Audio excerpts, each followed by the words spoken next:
بسم اللہ الرحمن الرحیم۔ محترم ناظرین، السلام علیکم ورحمۃ اللہ وبرکاتہ۔ قائد جمعیت حضرت مولانا فضل الرحمان صاحب دامت برکاتہم العالیہ عمرہ ادائیگی کے لیے مدینہ منورہ سے مکہ مکرمہ پہنچ گئے ہیں۔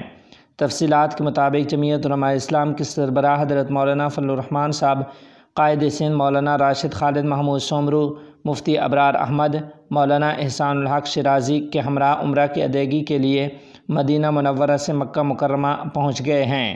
قطار الحرمین جینی ریلوے اسٹیشن مکہ مکرمہ پر جمعیت علماء اسلام مکہ مکرمہ کے کارکنان نے قائد جمعیت مولانا فضل الرحمان اور ان کے ہمراہ آنے والے وفد کا بھرپور استقبال کیا۔